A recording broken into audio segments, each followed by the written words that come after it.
Steve, are there other interventions that you recommend from your perspective that are useful to have? I know that you've been trialling some posters internally that are in those retail spaces.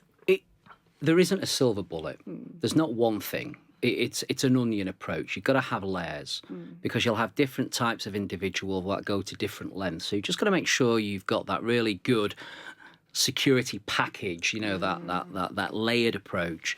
And I think the biggest one that I don't think many people do a really good job at this. I'm sorry out there, but as an industry, we're not as hot as this about deterring it in the first instance using campaigns, like posters or videos to highlight the fact that actually there is a team within every respective business that looks into these things and who deals with these things, and that actually, if you are caught, then there are significant and serious consequences for the individual. It's a difficult message to get out there because a lot of businesses, they want positive messages. They want to talk about good news stories, and unfortunately, whichever way you package this, it isn't a good news story. Yeah. So it's how we can effectively get these messages out, and of course, working with the ECR and working with a university in the Midlands, we've been able to.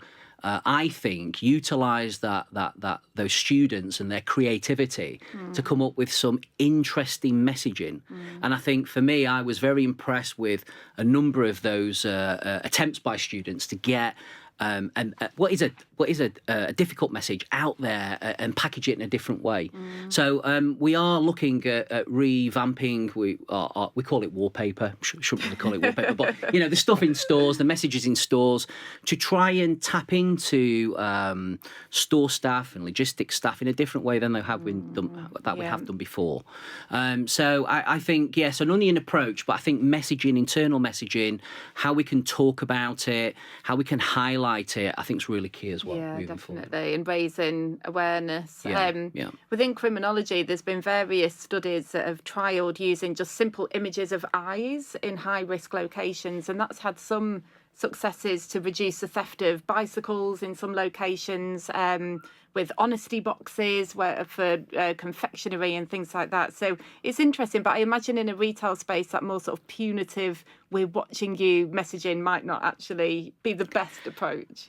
It isn't. That's not what we want colleagues to think every time they turn up at work. It needs to be there, but it's got to be more subliminal. It's got to be packaged slightly differently. Yeah. And it is quite challenging to get that message out there in that way.